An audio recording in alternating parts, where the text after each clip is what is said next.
Então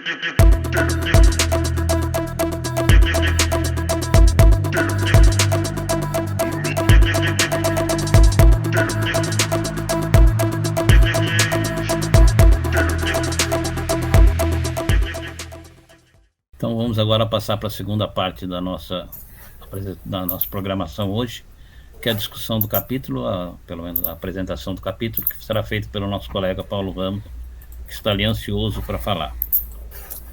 Não sei se está ansioso para falar. Não, eu ia falar que não. Se não estava, chegou a sua hora. Olha, eu vou manter a tela assim, eu não vou fazer tela cheia, eu acho que dá para ler, não vai ter problema. Minha dúvida é, passou para a tela 2? Passou. Tá, então era só isso. Bom, eu vou tentar aqui, como eu não sei se eu estou no observatório de março, por conta das aulas lá, eu vou tentar me virar aqui. Eu estou no meio do Se Vira nos 30, né? Vou tentar fazer os 3 países aí propostos no texto nesses 30 minutos, 28 minutos agora que eu tenho. Vamos ver se dá. Então, a proposta, esse capítulo, né, que é o Comics in Latin America, da Ana Merino, que é do livro que a gente está discutindo. O capítulo dela é o 8º capítulo, que está dentro de uma parte sobre historiografia, pelo que eu entendo, de diferentes partes do planeta sobre quais seriam os quadrinhos, e ela coube os quadrinhos latino-americanos.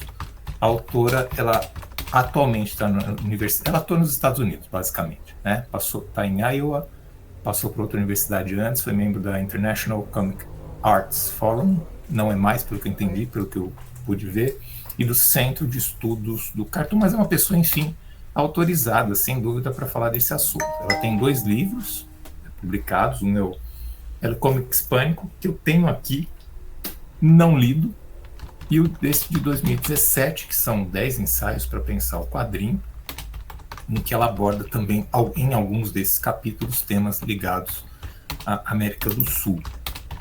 Nesse livro de 2003, eu sei que isso não está exatamente no texto, mas ela fala mais referências, vejo na minha obra de 2003, ela aborda basicamente quadrinhos espanhóis, mexicanos, argentinos e cubanos. Ela tenta fazer uma interligação entre os quadrinhos produzidos nesses 4 países.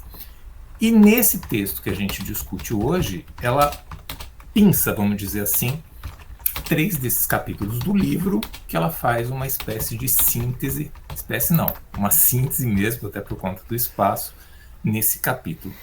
Então, é um diálogo que ela estabelece com o estudo anterior dela, na minha leitura pelo menos. Ela começa fazendo uma ressalva, lá na página 70, dizendo que para compreender a mídia dos quadrinhos na América Latina, é preciso ter ciência da imensidão da área e dos numerosos países envolvidos. Isso, do ponto de vista da autora, já libera ela de não discutir, por exemplo, o que teria no quadrinho boliviano, ou enfim, né? Então ela vai fazer um recorte dentro disso, e ela vai dizer que os quadrinhos latino-americanos vieram de estruturas muito profundas e tradicionais, onde as circunstâncias sociopolíticas de cada país definiram o tipo de trabalho feito pelos artistas. Então, cada país teria uma resposta sociopolítica para a difusão dos quadrinhos em cada um dos países. E que os quadrinhos latino-americanos têm um contexto, uma bagagem histórica ligada com suas diferenças culturais que representam longas tradições. E na leitura dela, o México, a Argentina e Cuba são 3 tradições-chave que podem nos ajudar a compreender a importância e a grandeza dos quadrinhos desta parte do mundo. Um primeiro estranhamento que se faz é por que não quadrinho brasileiro? Mas, enfim, do ponto de vista dela, México, Argentina e Cuba seriam 3 tradições-chave para explicar esses aspectos socioculturais. O roteiro que ela faz, então, ela vai passar por esses 3 países, o resto do capítulo é expondo a trajetória, pelo menos uma curta trajetória dos quadrinhos nesses 3 países. Ela começa pelo México, ela vai para a Argentina, depois ela termina com Cuba. Então, nossa primeira parada é no México. No México, a sequência que ela vai fazer ela inicia no século XIX, do surgimento dos quadrinhos mexicanos, fala da produção do século XX, que é boa parte do capítulo, ou pelo menos do resumo dela sobre o quadrinho mexicano no capítulo, e termina no século XXI. Então, no século XIX, ela vai dizer que essa tradição de colonização, a independência do México, da Espanha, por parte da Espanha, foi em 1821, isso fez com que eles começassem a incluir temas próprios nas produções deles. Essas produções seriam uma mescla, no século XIX, de uma tradição gráfica, quer dizer, produções gráficas, por também uma literatura popular e faz uma sátira política. Para ela, no século XIX, no México, a gente teria essa composição dos quadrinhos de lá. E aí, um autor que ela destaca seria o José María Villasana, né? Que era um autor que fazia muitas caricaturas. A gente pode ler como charge, mas no século XIX se chamava como caricatura, do presidente de então, que era o Sebastián Lerdo, né? Ela diz que nesse semanário El Ajuizote, que de 1874 a 1876, houve bastantes produções desse autor. Ela destaca que seria uma das primeiras produções a serem destacadas dele. Não, ela não menciona no capítulo, mas eu achei essa imagem que eu achei legal também, que é uma espécie de musiquinha ilustrada. Mas enfim, fica só para registro. Esse é o El Ajuizote, que é o jornalzinho que ela menciona, e ela já pula para o início do século XX. Aquele autor seria o principal representante do século XIX, e ela vai dizer que o primeiro quadrinho a combinar personagem e texto, diálogo dentro de um quadro, foi no começo do século XX. Citação dela na página 71. Em 1908, um autor que é o Rafael Lillo criou El Mundo Ilustrado, uma séptica tira familiar ao estilo do humor descontraído dos Estados Unidos, que contava as desventuras de um bulldog chamado Adonis e seu dono. Eu tenho a impressão de que tem um erro aí. Eu não sou especialista em quadrinho mexicano. Eu fui buscar a imagem e eu descobri que El Mundo Ilustrado é a revista. E a série que ela chama El Mundo Ilustrado se chama Las Aventuras de Adonis, que é exatamente aquele cachorro que ela mencionou vivendo dentro de uma família. Mas enfim, isso talvez tenha sido um descuido, mas me parece que a primeira referência, então, de um quadrinho mexicano seria esse aí, Las Aventuras de Adonis, e não El Mundo Ilustrado. Las Aventuras de Adonis foi publicado em El Mundo Ilustrado. Então, dando sequência, ela vai dizer isso, quer dizer, as aventuras desse bulldog, do Adonis, era radicalmente diferente da tradição do humor mexicano, da sátira política ilustrada, que vinha como uma herança do século XIX.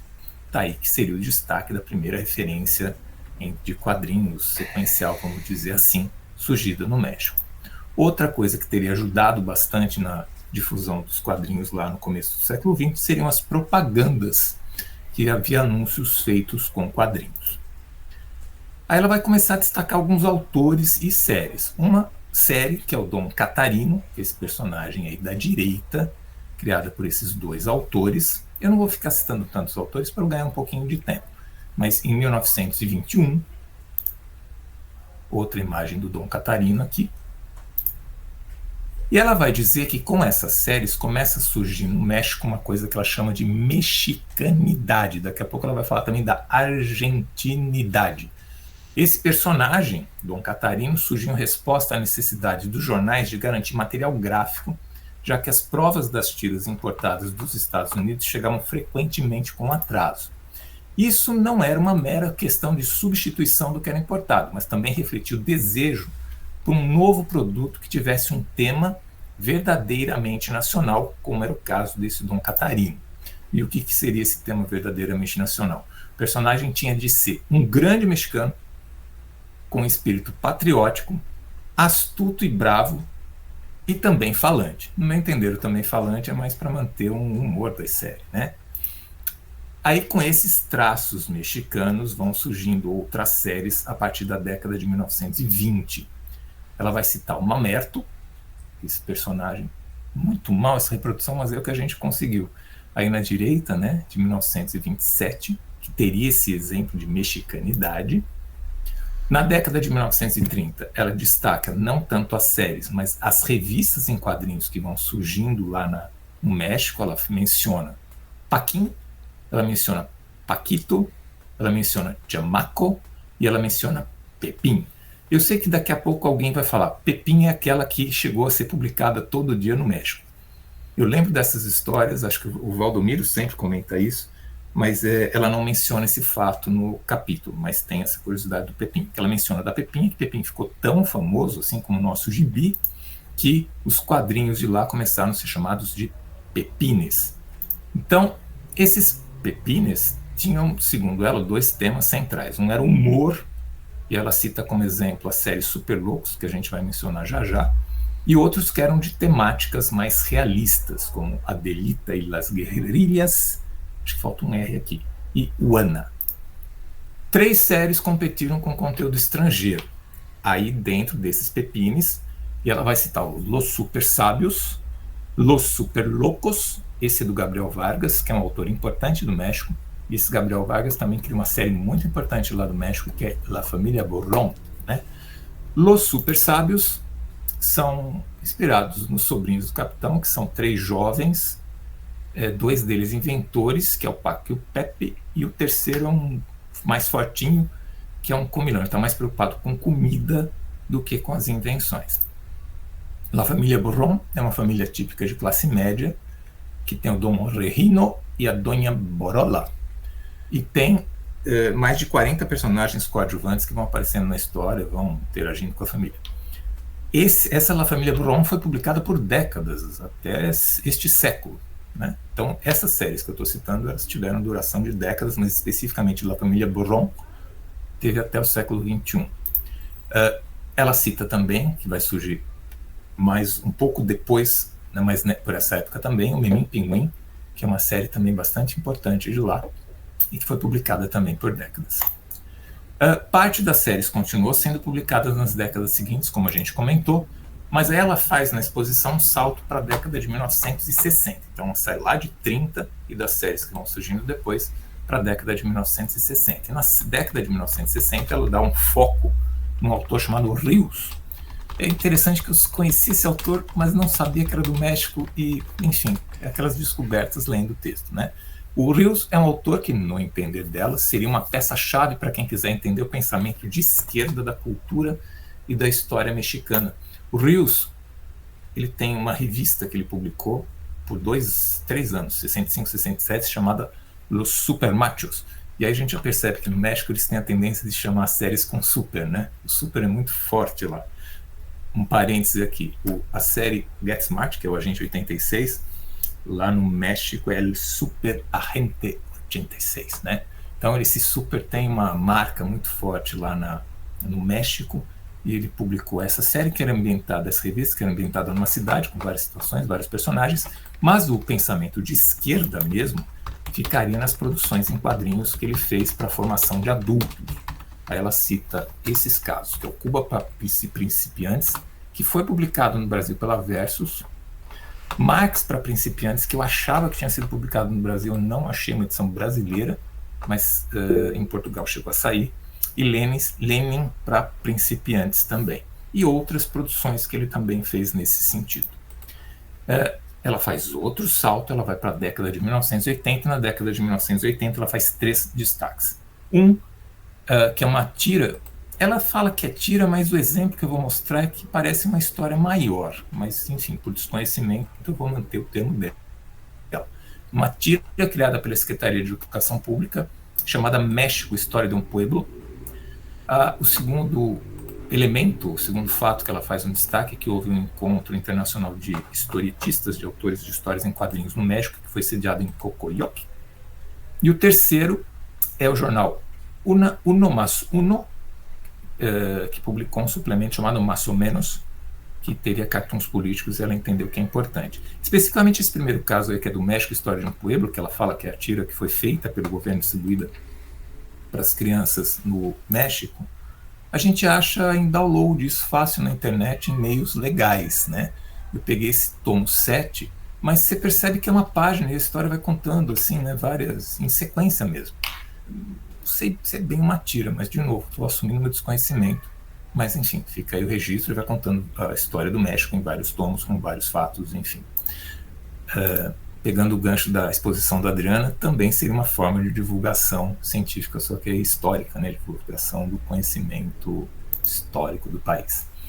Ela faz outro salto agora para a década de 1990, que por influência do Rius, das obras lá de 60, do pensamento de esquerda, tem algumas experiências, como essa revista El Chamuco.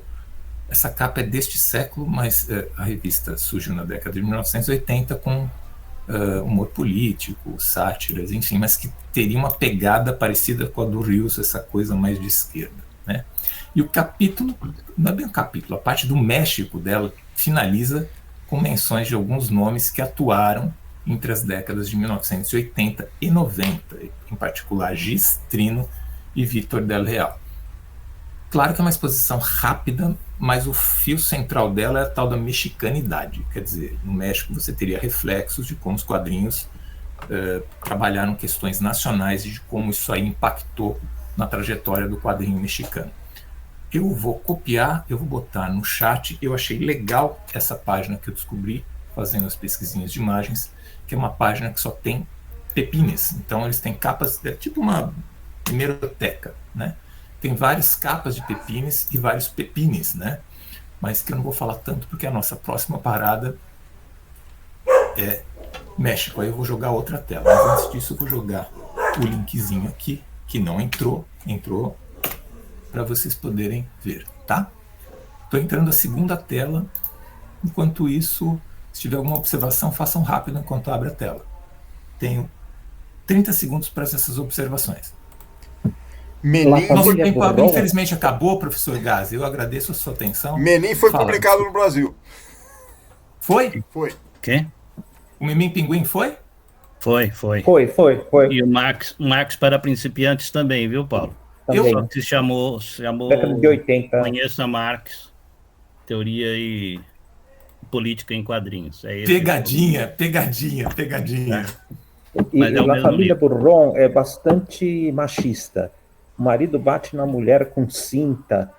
É uma coisa assim bem... É um dos poucos quadrinhos mexicanos que eu tenho aqui em casa. Eu tenho uma coletâneazinha do Família Burron. O Marx, eu tinha comigo, Valdomiro, mas a pegadinha foi o nome. Por isso que eu não achei. E obrigado do Memim Pinguim, o Gazi. Memim Pinguim foi. Eu tenho a coleção inteira que foi publicada no Brasil. Uma tradução muito ruim, porque era feita no México. Ok. A tela apareceu? Apareceu. Segunda tela apareceu? Sim. Tá, obrigado. Então, voltando aí, fizemos, então, o roteiro era México, Argentina e Cuba. A gente, então, já matou o México, vamos na Argentina agora, que é o próximo passo. E aí é um presente poder falar da Argentina, né? É um tema que a gente dialoga bem, mas vamos tentar seguir a linha proposta pela autora. Na cronologia da exposição da Argentina, ela começa no fim do século XVIII, vai para o XIX, século XX não fala do XXI. Então, no fim do século XVIII, ela fala de versos satíricos, ilustrações que seriam colocadas nos jornais argentinos. Ela não fala do século XIX, como é que seria essa... Perdão, ela fala que no fim do século XVIII havia versos satíricos e ilustrações nos jornais. Ela não menciona, curiosamente, o século XIX, dá a entender que continuou no século XIX, mas ela não menciona o que foi produzido na Argentina no século XIX, e ela dá um salto para o século XX, que realmente é a produção mais gorda, vamos dizer assim, da Argentina. E ela diz que no século XX, o primeiro quadrinho com personagem fixo na Argentina seria Viruta e Chicharrón, que são esses dois personagens, que é baseado numa série norte-americana chamada Alfonso e Gaston, né? Ela não menciona que é baseado no Alfonso e Gaston, mas enfim, que é o Viruta e Chicharrón. Aí eu faço um primeiro parênteses com base no texto dela. Tem um livro que surgiu, esse livro, enfim, surgiu antes da publicação do capítulo, mas que é La Historieta Salvaje, e eles atualizam essa informação, que realmente era essa, de que era o Viruta e Chicharrón. Nesse livro eles mudam que a estreia, vamos dizer assim, dos quadrinhos na Argentina não foi com o Viruta e Chicharrón, foi com uma série chamada Pues Senhor, do Pedro Rojas, de 1907. Então, assim, põe o ponto de vista da autora, mas a gente poderia corrigir também essa informação. Aí ela dá um destaque que houve várias publicações feitas na revista Caras e Caretas, que ela foi publicada no começo do século XX na Argentina, ela teve continuidade e neste século ainda circulava em bancas por lá. Aí, na década de 20, ela vai fazer um destaque que alguns jornais, em particular o La Nation, começam a publicar tiras, e uma das tiras que são publicadas é o Bringing Up Father, que é o Pafunço e Maroca. Meu Deus do céu, travou. Pafunço e Marocas, isso. E que nessa tira, ela influenciou os argentinos a trazerem temas nacionais para as produções de tiras locais, naquilo que ela chamou de argentinização.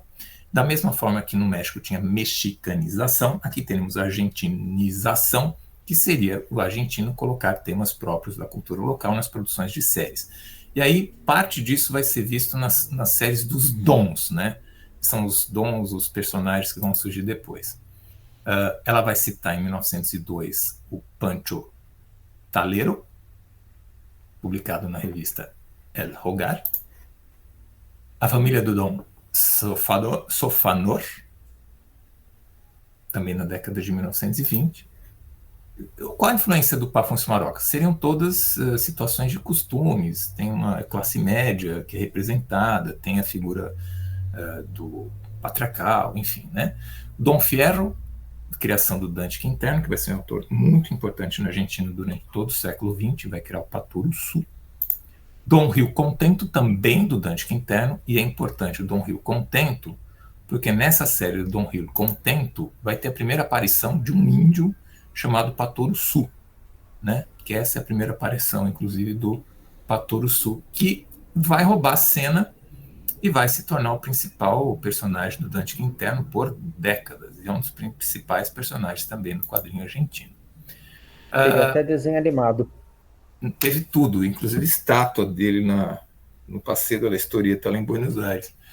E aí ela vai destacar também que na década de 1920 e 30, aí ela percebe duas tradições, né?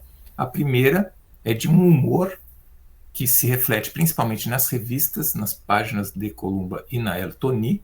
Eu só faria um destaque que não são só histórias de humor que foram publicadas nessas duas revistas.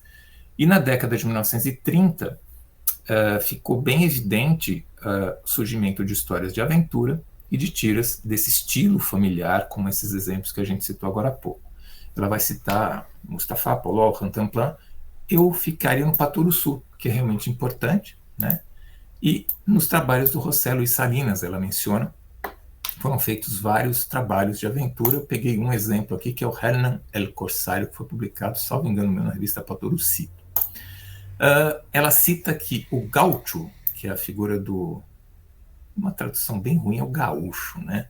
Mas aquele da bombacha, vamos dizer assim, seria um equivalente argentino. Essa figura do gaúcho, ela começa a ser desenhada muito fortemente nas histórias do Raul Hux, mas ela faz uma ressalva que esse Enrique Rapella, em 39, já teria feito isso também na série Cirilo el Audax. Ela dá um salto para a década de 1940, quando ela coloca que é a década em que tem o estabelecimento forte das revistas. Ela menciona a Rico Tipo, que é uma revista de humor, a Patoruzú, que surge em 37, estou puxando de memória aqui, e a versão infantil do Patoruzú, que é o Patorucito, que surge em 1945. Em 1949, a Rayo Rojo, que é essa pequenininha de baixo aí, formato parece um talãozinho de cheque, que é a primeira publicação da editorial Abril, que surgiu primeiro na Argentina e depois aqui no Brasil, né? Essas publicações dão visibilidades a novos autores, a novos desenhistas de início. Ela vai citar especificamente José Luis Salinas, Héctor Torino, Emílio Cortinas, Alberto Breccia, Ferro e Batalha. Talvez os nomes conhecidos aqui, acho que o Salinas e o Breccia para nós sejam os mais familiares. E novos roteiristas, como Leonardo Waddell, Mico Repoto, são italianos, e Julio Portas. Leonardo Waddell e o Breccia fizeram Vito Nervio, isso na década de 50. Pela editorial Abril, teve a revista Salgari. Desenhistas tiveram destaque, italianos. O Alberto Ungaro é roteirista, desculpa. Hugo Prati, italiano, foi desenhar lá. E surge da Abril, né, um roteirista começa a se destacar, que é o Hector Hermann Westerheld. E ela vai dar um destaque para o Westerheld. Aspas dela na página 74. Mais importante, porém, é que durante a década de 1950, Hector Hermann Westerheld ganhou destaque, se iniciaria e iniciaria uma estonteante carreira que, nas mãos de desenhistas de primeira linha, traria os argentinos a sua era de ouro dos quadrinhos. Continua ela, a obra mais conhecida de Oesterheld é a ficção científica O Eternauta, criada em 58, grifo no 58, que foi serializada durante 2 anos em hora zero semanal e ilustrada de forma realista por Solano Lopes. Temos o exemplo do Eternauta, exemplo da revista Hora Zero. Eu só faria o segundo parêntese. O Eternauta não surgiu em 58. A primeira história do Eternauta surgiu em 4 de setembro de 57. Foi até confirmar isso para ver se eu não estava louco. Não estou, não. Minha fonte é esse livro aqui chamado Oesterheld em primeira persona. As parcerias do Oesterheld com Brett, ela vai citar Sherlock Time, Dr. Morgue e Mort Cinder. Acho que agora, para o brasileiro, isso fica um pouco mais familiar, porque pelo menos Sherlock Time e Mort Cinder, essas obras foram, depois de uma ausência enorme, aí, foram publicadas no Brasil nos últimos anos. Assim como a outra versão do Eternauta, feita no final da década de 1960 em parceria com Breccia, e com Breccia também ele fez a biografia do Che Guevara. Na década de 60 e seguintes, ela dá um destaque para as revistas de humor, ela cita a tia Vicenta, e ela menciona que a presença de revistas de quadrinhos vindas do México tiveram impacto na produção nacional da Argentina, reduzindo a tiragem de revistas tradicionais, como, por exemplo, a Patoru Sul. E aí, ela fala do Quino. Joaquim Salvador Lavado, conhecido com o pseudônimo da célebre tira Mafalda, também apareceu na década de 60, oferecendo uma visão de realidade contemporânea com um humor bastante crítico e espontâneo, no qual o protagonista é uma garotinha. Eu só queria destacar uma coisa aqui. Essas 3 linhas da citação é o total do que é dito sobre o Quino no capítulo todo. Tá? Na década de 70, ela menciona as páginas de tira do jornal Clarim, que priorizaram autores argentinos. Era uma página que tinha base todos os autores argentinos. Aliás, menos uma. Todas as outras eram de autores argentinos. E revistas de humor crítico. Ela menciona Hortência, que é uma revista de Córdoba, a Satiricon, que é da metade da década de 70, Mengano, também da metade da década de 70. Na Hortência surgiram personagens importantes da Argentina, do Fontana Rosa, como o Inodoro Pereira e o Bug El Aceitoso. Os dois foram publicados no Brasil, mas principalmente o Bug num álbum da LPM. Na década de 70, houve ida de alguns autores para a Europa. Ela menciona especificamente o Carlos Sampaio e José Munhoz, que lá fizeram um olhar estrangeiro sobre a Argentina, né? Ela menciona a Laxina. E a ditadura teve um impacto na Argentina muito forte. Teve 30 mil desaparecidos, ou chupados, como é o termo que os argentinos usam. O Oesterheld foi um deles. E na década de 70, durante a ditadura, surge a revista de humor e as variáveis dela, né? os primos dela, vamos dizer assim, como a Super Humor, que tem produções de várias histórias que foram importantes na época. Por exemplo, As Puertitas del Senhor Lopes, né, que saiu há pouco tempo aqui no Brasil, foi publicado no Super Humor. E na década de 1980, com o fim da ditadura, surge a Fierro. Fierro, uma revista que surgiu em 84, foi fundamental na nova era democrática, que foi caracterizada por um tom inovador e de vanguarda, com histórias de ficção científica, de ação, enfim, mas com uma pegada assim bem politizada. Estavam vivendo o sentimento de ter terminado a ditadura e ter os desaparecidos. Aqui 2 capas da Fierro. E na década de 1990, ela fala que tem uma profusão de algumas narrativas próprias, independentes. Ela cita vários autores que eu não vou ler por conta do tempo também. E ela termina dando destaque para 2 autores notáveis que tiveram voz na Argentina no fim da década de 90, que um lado foi a Maitena e outro foi o Rep. Ele tem esse personagem que é o Gaspar Revolu, mas depois ele enveredou por tiras e publica tiras até hoje. Esse personagem foi esquecido por ele. E termina aí a Argentina. A gente parte agora para Cuba. Cuba, assim, que seria a parte mais, eu acho, rica, não que as outras não fossem, mas por ser diferente, né? Ela já joga uma ducha de água fria no fim do capítulo. Ela fala, olha, tem pouco acervo do quadrinho cubano para a gente ter acesso. Então, e é fato, porque até para ilustrar esse capítulo é difícil, né? Bom, então, vocês suponho que estão vendo trocado de tela, já falamos do México, da Argentina, vamos para Cuba, que é o nosso terceiro país. Ela destaca, então, em Cuba o século XIX, as caricaturas que eram feitas nos jornais, e também em caixas de cigarro, isso que eu achei interessante. Ela destaca que no século XIX o autor-chave para entender o período é esse Ricardo de la Torriente, que ele fez caricaturas em Cuba, depois ele se mudou para os Estados Unidos, depois ele volta a Cuba e no século XX ele funda uma revista chamada La Política Cômica. Então nota que é tudo uma pegada meio de charge, cartão político, enfim. E ele teria a curiosidade de ser o primeiro a usar o Tio Sam como representação dos Estados Unidos. Então temos exemplo de charge dele, temos exemplo do Tio Sam dele, que segundo ela ele foi o primeiro a usar o Tio Sam numa charge,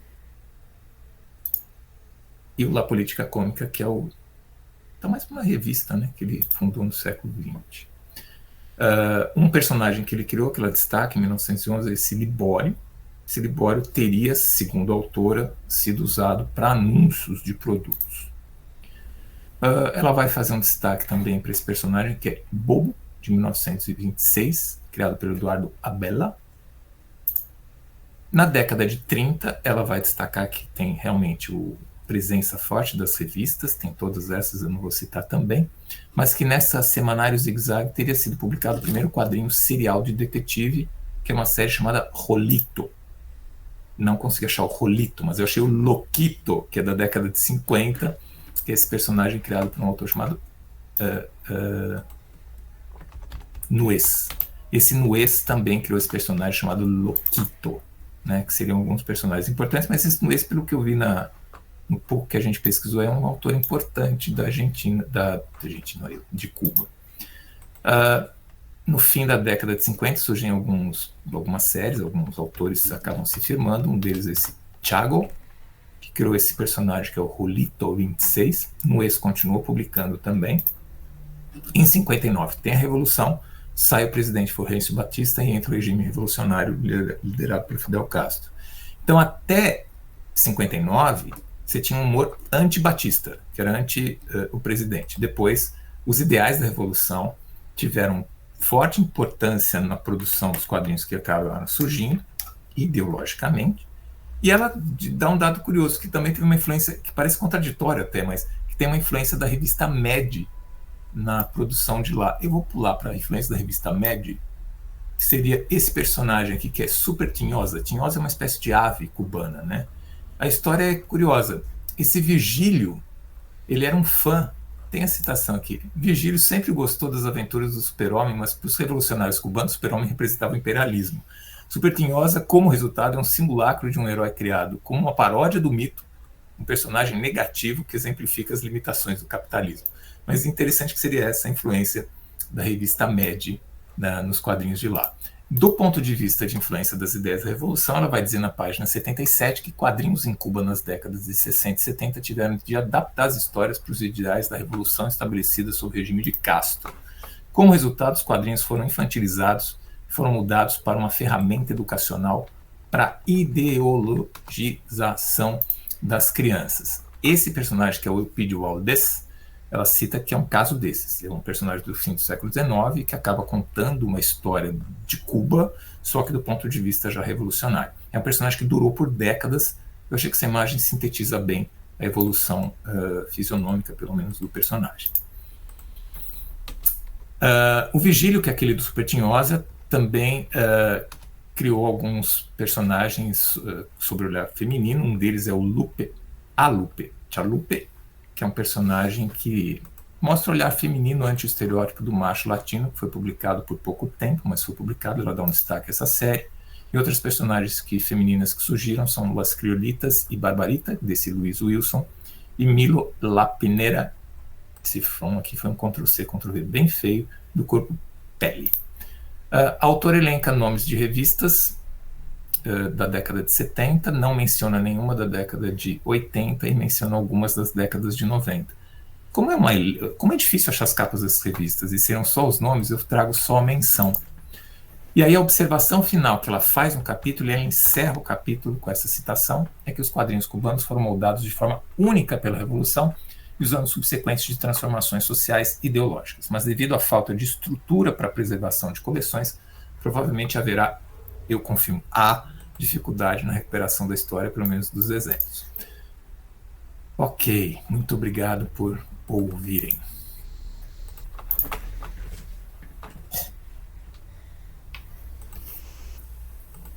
Passei 5 minutos. Desculpa. Obrigado, Paula. Tudo bem? Muito boa. Apresentação legal. Dá para ver que ela foi muito rápida na questão de Cuba, porque ela poderia ter falado muito mais. E também acho que na questão da Argentina, eu não vi, não sei se você no resumo não citou, mas ela não falou nenhuma não mencionou a editora Columba. Eu não sei se eu que não reparei, mas me parece que ela não citou a editora Columba. Seria como não citar, fazer uma história dos quadrinhos brasileiros e não citar Ebal. Né? Ela faz uma menção, para não falar que não falei, vai. Uma menção na página 74, das páginas de Columba e Ertoni. Mas eu acho que eu botei uma tela disso. Posso ser que eu não tenha reparado. Foi quando eu botei o Ertoni. É que eu não fiquei lendo os nomes das séries para ganhar tempo. Acho que todas as vezes que eu vejo matérias sobre o quadrinho argentino, eles são em geral, elas são muito influenciadas pelas histórias que foram feitas, principalmente pelo Sacomano e aquele outro roteirista que morreu. E eles fizeram toda a história dos quadrinhos, da visão deles, destacando mais os quadrinhos deles. Então, eles têm um discurso muito contrário aos quadrinhos, vamos dizer, industriais da Argentina. E que não... A própria Laura Vaz, que quando esteve aqui no Brasil, acho que foi nas primeiras jornadas, falava muito mal dessas produções industriais. Quando foram elas que fizeram todo o fanzinato, vamos dizer, a comunidade leitora de quadrinhos na Argentina foi formada nessas produções industriais mesmo. O Dante Quintero, por exemplo, seria o equivalente do Maurício, mas era um quadrinho industrializado, ele tinha uma equipe tão grande quanto o Maurício tem. Então, é o modelo industrial que garantiu o crescimento do quadrinho argentino. E eu acho que o quadrinho argentino também foi muito feliz, porque desde o começo teve grandes roteiristas, né, que tiveram um espaço para trabalhar bem grande, né? Tanto que, por exemplo, os livros que a gente vê de história da gente, raramente se citam o Robin Hood, que foi um dos maiores roteiristas da gente em termos de produção, né? E sempre destacam muito mais os outros que são da linha do Sacomano e do outro lá que morreu até no... Sustarain. Como? Sustarain. Não, Carlos Trilho. Acho que o Carlos Trilho está buscando desde o início o Carlos Trilho. O Sustarain está vivo ainda. O Carlos Trilho. Né? Porque destacam muito mais esse e diminui o trabalho do Robin Hood, por exemplo, que em termos de produção quantitativa fez coisa pra caramba e coisa muito boa também, mas que publicava na Columba, principalmente, né? Agora, o quadrinho cubano, ela passou longe do que é importante. Tem muito mais coisas que ela poderia falar. Que ela no quadrinho argentino, eu faria falou com 2 ou 3 pessoas, né? As revistas Cômico, toda a produção da editorial Pablo de la Torrente na década de 90, que estava crescendo pra caramba, né? Nem Cuba, mas daí veio o período especial, não tinha mais papel para produzir, mas eles trabalharam até hoje, né? O Juan Padrón, o Eupídio Valdez é o personagem mais importante do quadrinho cubano. Tem desenho animado, tem um monte de coisa. O Juan Padrón foi meu amigo pessoal, né? Faleceu 2 anos atrás, e que tem uma produção muito, muito grande, né? Então, mas é normal nesse tipo de livros sobre países, né? Você tem que enfocar 3 países ao mesmo tempo, então ela vem, passa alguns dias, pega alguns materiais e seleciona algumas coisas e acaba deixando muita coisa importante de fora. Isso é normal nesse sentido. E tem a preferência dela, né? Dela determinados. Eu queria só falar que na Argentina você tem de um lado o quadrinho de humor e do outro lado o quadrinho de aventura. Inclusive o Osterheld foi muito importante, ele e o Hugo Pratt, no quadrinho de aventura, Ernie Pike, e revistas, né, dessas que você citou, que publicavam um quadrinho de aventura, né, com um estilo mais americano ou europeu. Aqui no Brasil saiu um livro muito bom sobre quadrinho argentino, chamado Bem-vindo, um passeio sobre os quadrinhos argentinos. Teve 2 edições. Eu acho um livro muito bom. Se eu tivesse cara de pau de recomendar, eu recomendaria, mas não gosto muito do autor. Eu mas diria que é o melhor livro sobre quadrinho argentino que foi publicado no Brasil. Porque é o único. Não por isso, mas... E o autor não nasceu na Argentina. Nasceu. Mas eu tenho uma leitura muito pontual sobre esse texto. Me parece assim, eu entendo a proposta da coleção. Tinha uma limitação do número de... Pelo que você vê, os capítulos são todos meio condensados, né? Ela não tinha muito espaço. Aí deram para ela a missão de falar sobre o quadrinho latino-americano. Ela é credenciada para isso, não é assim, de longe, né? Mas me parece que ela optou pelo caminho mais... Primeiro, dentro da impossibilidade de falar de todos, ela optou pelo caminho mais simples. E o caminho mais simples me parece que não foi o melhor. Que é fazer um repeteco do livro El Cómic Hispânico. Em que ela aprofundou essas questões, me parece. E aí ela generaliza uma coisa que, não sei se aplica a todos os países, que tenta construir uma imagem de quadrinho latino-americano é assim, e que comete de cara o grande equívoco. O quadrinho latino-americano não é de língua espanhola só. O Brasil tem um papel importante na produção, né? E acho que quando você faz um livro com essa proposta e tira a trajetória brasileira, não é um patriotismo da minha parte aqui, mas me parece que é relevante, você cria uma falsa impressão, não é assim, não é fidedigno com o que seria, né? Não desmerecendo a trajetória que ela fez, mas dentro da trajetória que ela fez, me parece que tem alguns pesos e algumas medidas de alguns itens que não sei se dosaria tanto. Não sei se eu daria tanto destaque para algumas séries que ela deu e não para outras. Mas aí também é opção de autor, a gente está discutindo, né? Enfim, acho que ela faz uma coisa que é falar de mexicanidade, argentinidade, da mesma forma que a gente fala de brasilidade. Então ela foi para esse lado de o quadrinho... Mas ela não fala de cubanidade, isso que eu achei interessante. Não fala. Por quê? Porque no entender dela, a cubanidade, entre aspas, é o que foi imposto pela Revolução, os caras tinham que seguir. Cuba seria antes e depois da Revolução. Na realidade, ela pegou quadrinhos hispânicos, é um projeto que ela desenvolveu, ela visitou todos os países, todos não, os que ela cita no Quadrinhos Hispânicos lá. Ela esteve no Brasil, esteve na Argentina, esteve em Cuba e esteve no México também. Ficou acho que uma semana em cada um deles, porque eu conheço a Ana Merino pessoalmente há mais de 20 anos. E na época a gente estava mais em contato. Então ela vem e fica alguns dias aqui, e ela faz a partir dessas visitas delas e da literatura que ela conseguiu coletar naquela época. Por isso não é uma coisa que foi meses pesquisando. É uma coisa que foi feita meio às pressas para atender vamos dizer, as exigências da bolsa que ela ganhou, que permitiram que ela fizesse as viagens. Mas me parece, Valdomiro, que para o livro dela, esse tipo de visita pontual atendia. Ela tinha uma hipótese que acho que era a influência do quadrinho espanhol, o impacto na América Latina. É que ela é espanhola. Sim, mas resolvia que é uma beleza, me parece, para atender a essa proposta, né? Agora, quando você... E, de novo, estou discutindo o produto final. Quando você oferece um livro dessa importância, que tenta fazer um passeio planetário sobre os quadrinhos, e você constrói essa imagem do quadrinho latino-americano, me parece um pouco... Fica um pouco carente a exposição. Né? Nesse sentido que eu estou colocando. É o produto final que eu estou avaliando. Não estou discutindo o livro dela, nem o processo, nem a qualificação dela.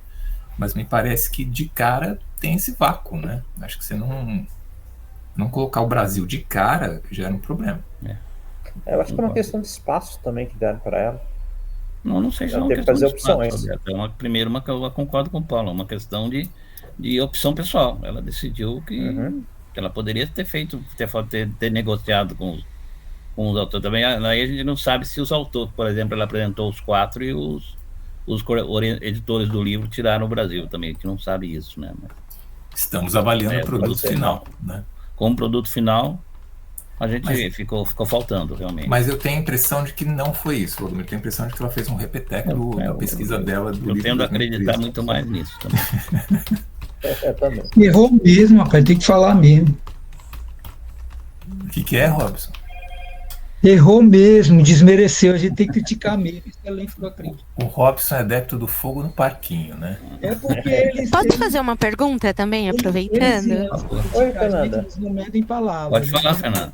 Gente.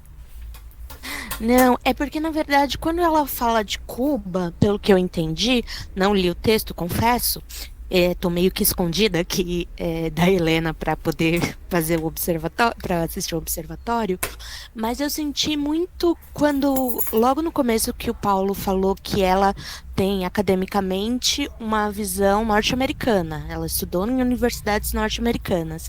Então, quando ela coloca ela opta por colocar Cuba entre esses. E a visão de Cuba é uma visão imperialista, pelo menos da parte dela, já que um resumo da parte de Cuba seria, existe uma produção antibatista combativa até a Revolução, só que depois da Revolução acabou, ele virou, vamos dizer, doutrinados, não foi a palavra que Paulo usou, mas alguma coisa nesse sentido. E aí eu acho que eu só queria perguntar se é isso mesmo, né, que é uma visão dela, porque por milhões de motivos, mas que vocês sentiram, o Paulo e quem leu, você sentiu isso um pouco, porque nesse caso, não seria melhor não citar Cuba? Aí eu acho que corrobora para a teoria de que ela, como ela tem um livro, e no livro dela ela usa Cuba, então mais uma coisa para corroborar que ela está fazendo um repeteco da tese, não necessariamente trabalhando o que foi proposto. Essa é a minha observação / pergunta. É uma boa observação / pergunta que o meu lado racional diria para responder assim. O Valdomiro conheceu pessoalmente, poderia responder melhor. Mas como eu vou me meter aqui, ela trabalha Cuba no livro dela. Então, assim, eu tenho um ponto de vista, Fernando. Não tenho como te responder, cravar a resposta. São impressões. Primeira impressão. Eu entendo porque ela colocou Cuba. Porque a hipótese dela é que os quadrinhos latino-americanos, eles se apropriavam, vamos dizer assim, de elementos que eram produzidos nos países do norte, Europa, Estados Unidos, as tiras dos Estados Unidos, o humor gráfico da Europa, mas que eles davam um verniz local. E que no México, na Argentina e em Cuba são 3 países-chave para a gente perceber esse verniz local. Bom, então, nesse ponto, eu acho que ela devia incluir Cuba. Me parece que é relevante, até por conta da Revolução, tem um verniz local. Eu tendo a concordar com a sua leitura de que a visão dela sobre a Revolução Cubana ela é um pouco voltada para um olhar norte-americano. Eu vou te dizer por conta de... Eu tive a mesma impressão, eu tirei isso evidente da minha fala, porque é uma impressão pessoal de leitura, mas como você colocou, coloca. Eu vou te dizer linguisticamente o trecho que me diz isso, que é uma citação dela na página 77 que ela usa. Os quadrinhos foram infantilizados e foram mudados para uma ferramenta educacional para ideologização das crianças.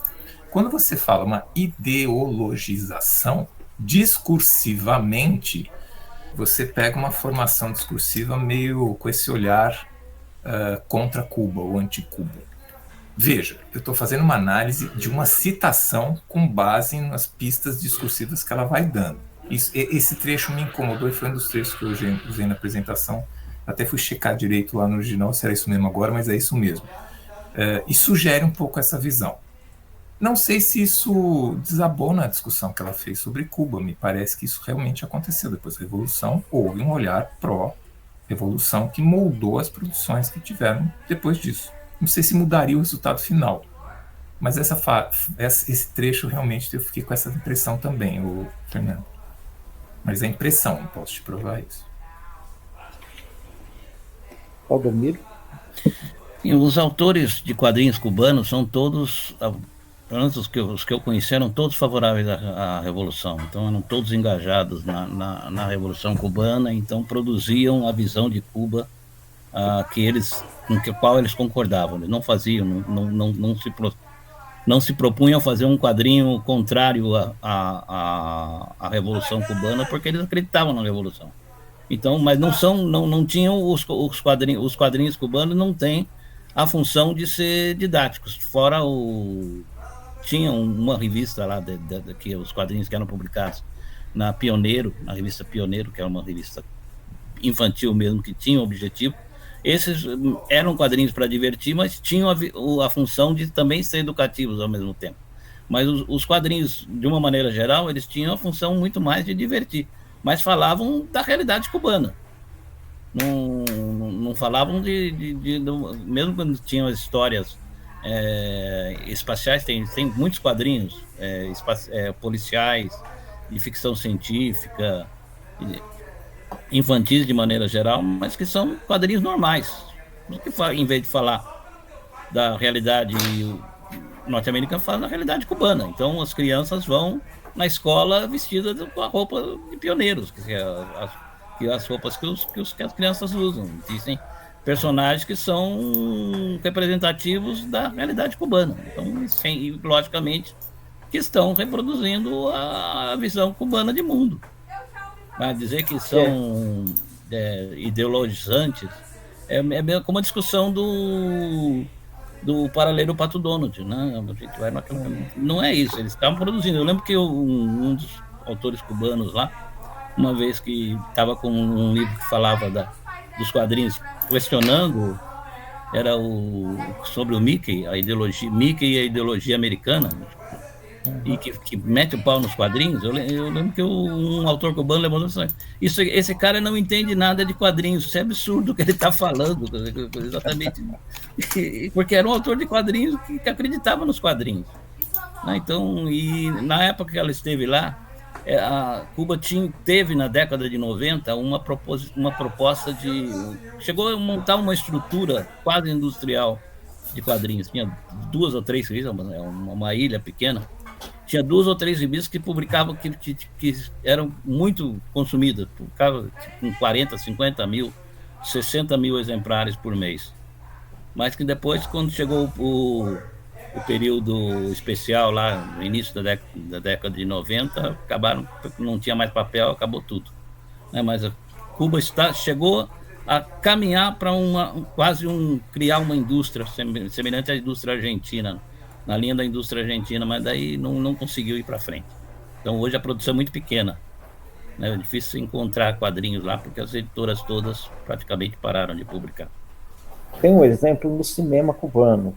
O Alea, que era presidente do Instituto de Cinema Cubano, ele era diretor de cinema e fazia filmes críticos à burocracia, ao machismo cubano. Tá? Então, ele era presidente do Instituto de Cinema, ele participou da Revolução, mas fazia filmes bastante críticos. O último que ele dirigiu, Guantanameira, é uma crítica à burocracia. Eu lembro do Juan Padrón. Uma vez nós demos um curso juntos, que é o autor do Eupidio Valdez, nós demos um curso junto na Colômbia, e daí uma hora dos que estavam participando perguntavam para ele por que não faziam quadrinhos contrários ao regime cubano, né? Favoráveis aos norte-americanos. Ele falou assim, mas por que eu vou fazer com o quadrinho favorável ao norte-americano? Vou publicar. Os norte-americanos já fazem quadrinhos contra Cuba, por que eu vou fazer? Eles que façam. E não vou, por que eu vou publicar aqui em Cuba os quadrinhos deles? Eles têm dinheiro, publiquem lá eles.